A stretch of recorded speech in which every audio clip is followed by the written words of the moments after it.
Hey, everybody, welcome back. I've got Coach Michael Bann with me today, and I thought we'd have a really cool conversation on health, performance, and then in the context of we're just going to dub it a chaotic environment, okay?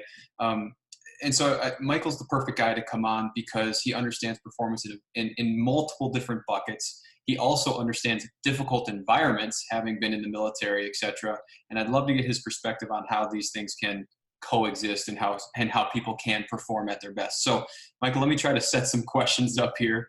How do you define health overall? And all of this is within the context of this chaotic environment.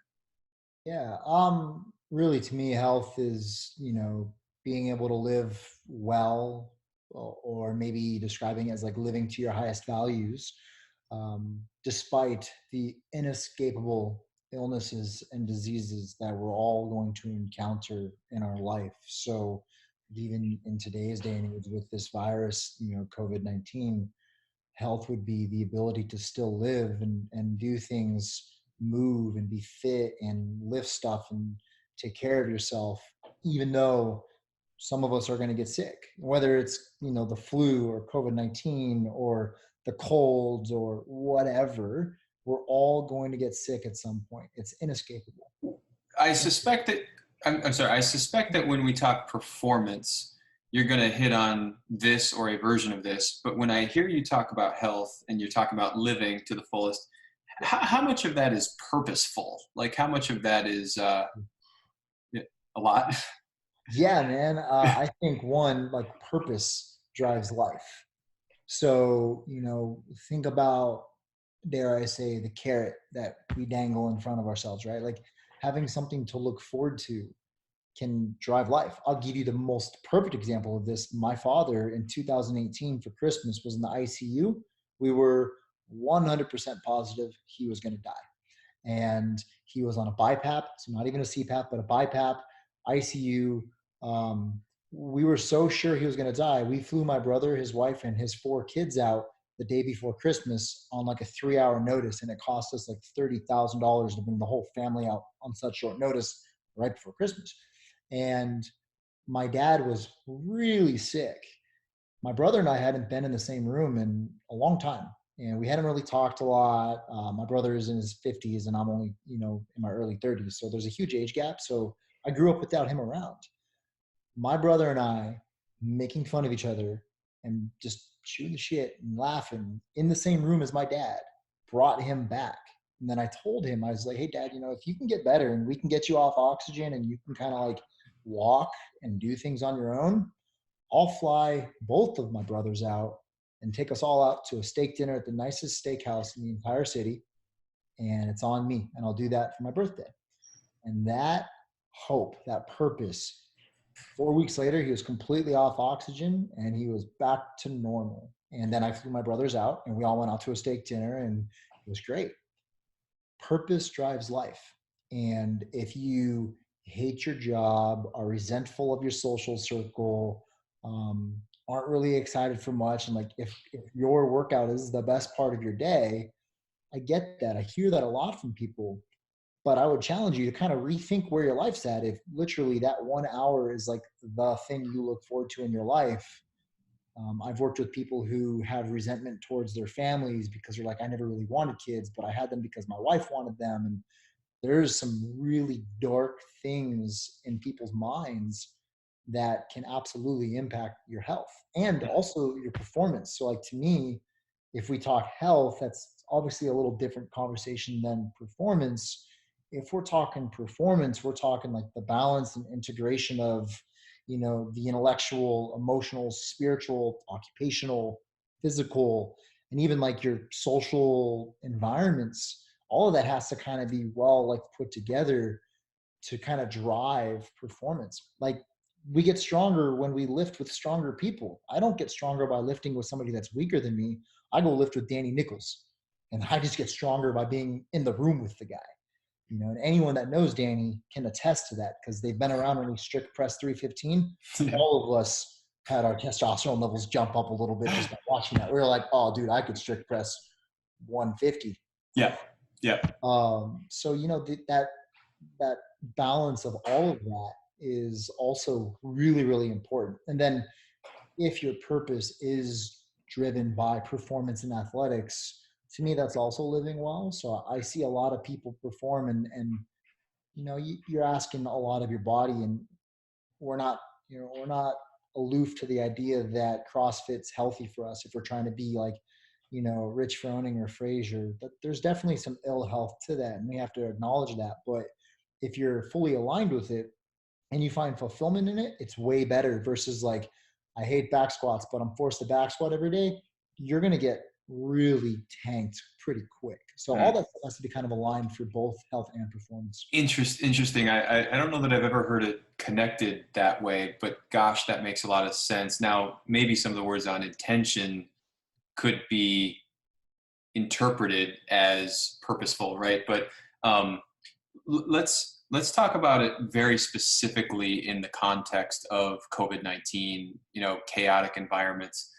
People who want to either continue to be healthy or want to get more healthy. Let's start there. What are some things that you're talking to your clients about or encouraging your clients to do in this moment? I'm encouraging mindfulness more than anything. I mean, realistically, one, people need to get used to the idea that for the next few months, the intent of your exercise, throw that out the window.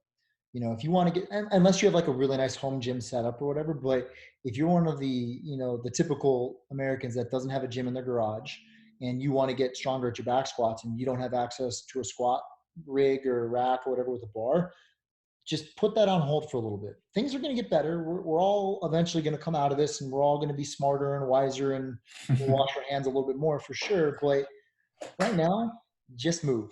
And so what I'm trying to show my clients is you can still have great principles in your training. And when I work with my military folks who go out into austere environments, you don't get a squat rack in the middle of, Syria, for example. So, some of my clients, for example, they don't have access to much. So we use the same principles, high and low, or high, moderate, low principles. Think of West Side, West Side method, Monday, Wednesday, Friday, Saturday, or something like that. Monday is build to a 5-rep max back squat. And then on Friday, you're doing chain work for speed. You got high and low intensities, right? So you can do the same thing with body weight workouts. So if you're doing, 3 days a week, maybe on Monday you're doing aerobic intervals, 400-meter run, 20 push-ups, 20 sit-ups, 400-meter run, rest walk 2 minutes, all set, same pace. Wednesday, lower intensity, go for a 3-mile jog or a 5K row, or how about just go walk with the kids at the park for 60 minutes or whatever. Friday, yeah, kick yourself in the butt, like 5 rounds for time of 20 burpees, 400-meter run. That's going to smoke you. Yeah, right? But it's only 1 day a week of all, right? And the rest of the week is kind of like, yeah, I felt pretty good there. And like the walk in the park was great. One of my clients, she's a master's athlete and she doesn't have access to a gym, but she does have some dumbbells at home. And so she's doing an AM and a PM on Monday, Tuesday, Thursday, Friday. And on Monday AM, it's pretty tough. Tuesday or Monday PM, not as tough. It's aerobic intervals. Tuesday AM, kicking the crap out of her. Tuesday PM, she's going to the beach because the beach is still open. So she's just going to go for an hour walk and just kind of watch the sunset and just chill, walk barefoot on the beach and just, get out of the house and just kind of breathe and smell the fresh air and the ocean air and feel the breeze. Wednesday, totally rest, in a similar kind of construct for the rest of the week. So I'm just showing my clients that, hey, you can still maintain fitness. And I'm also telling them my story. I snowboard. That is my thing, snowboards and motorcycles. And so as soon as the season opens up right around Thanksgiving, I'm pretty much done back squatting because I'm saving my legs for the mountain. So I haven't back squatted since before Thanksgiving in 2019. I just got back to back squatting just in time to not be able to go to the gym again. But Friday last week, before the gyms all shut down, I hit 315 for 5. Before the season, my back squat 1RM was 405. If you guesstimate 315 for 5, it's somewhere around 355. I think I could have probably done 315 for 7. So somewhere in like the 355 to 380 is my estimated 1-rep back squat. Did I lose a little strength? Yeah. Was it my legs? No, it's just my low back. I'm tall. I'm 6'1". My midsection is always the weak spot. So having not put a bar on my back for months on end, of course I lost a little strength, Hmm. but I really didn't lose a lot because I maintained physical activity. So I'm just trying to show my clients that, hey, listen, it's not perfect. Life isn't perfect sometimes. We can still maintain some pretty sweet fitness. I haven't bench pressed since January, and I rolled up cold, just 2 sets. I did 3 reps at 225, not even 135, and immediately hit 255 for 5 reps on the bench, having not bench pressed since January. But I've done push ups and I've done stuff like that.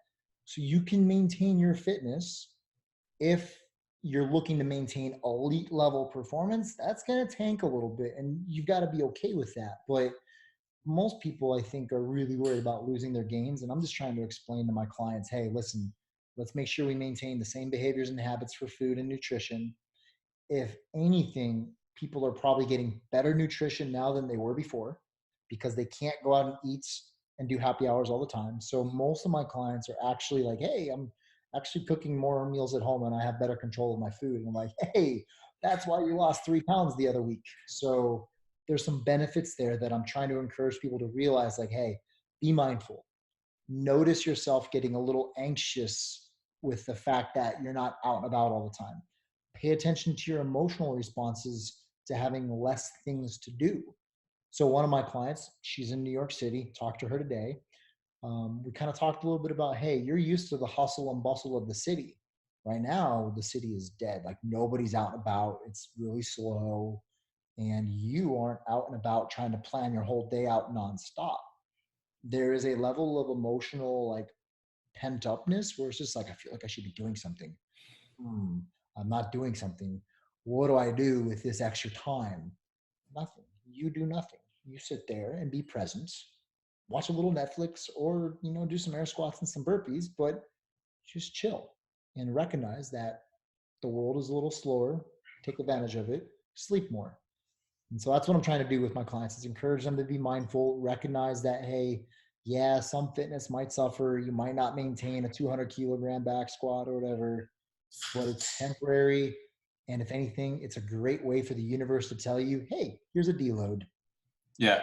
How important is it for your clients to have things to shoot for? Like, um, even if the idea is to calm down and be mindful, are you setting that up in a goal fashion per se, or are you just kind of playing it a little bit loose? Some clients that I have need like this, Hmm. and I give them KPIs and I tell them, hey, this is the goal. We want to be able to hit these numbers. And then other clients, I'm actually challenging them to not have purpose and to just be grateful for being able to move. Other clients, it's business as usual. They're like, hey, listen, like I work out because I want to be able to, you know, they jokingly say it, but they're actually kind of serious. But they're like, hey, I want to have sex until I'm 90.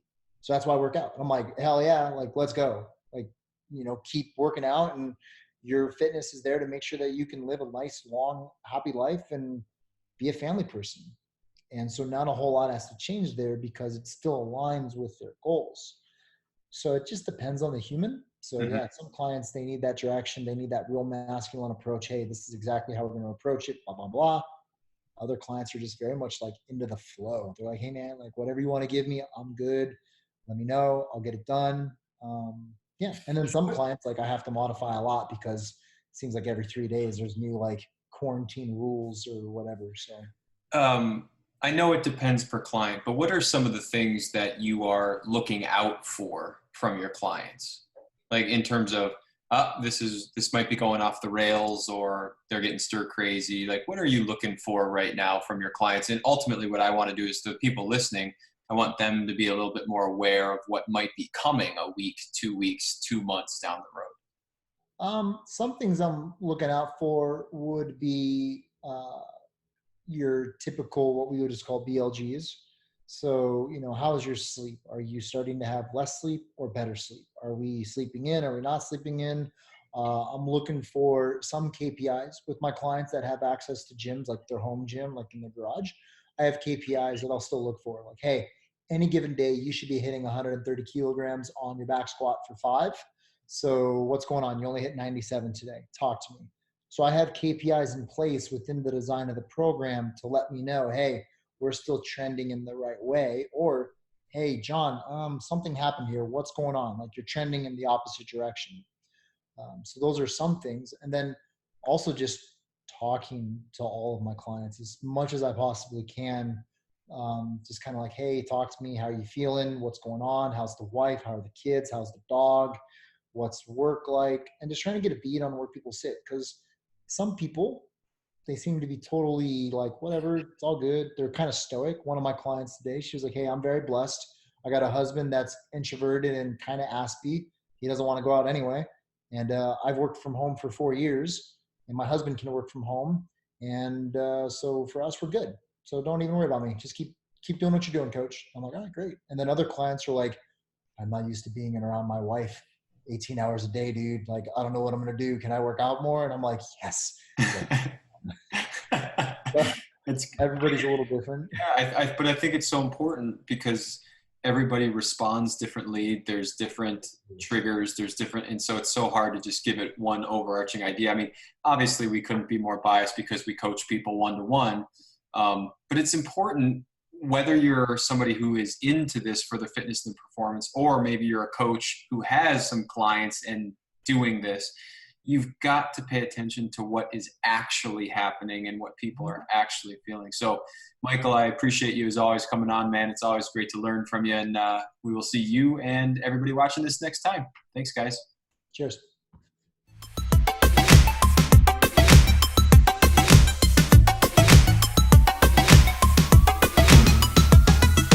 Oof.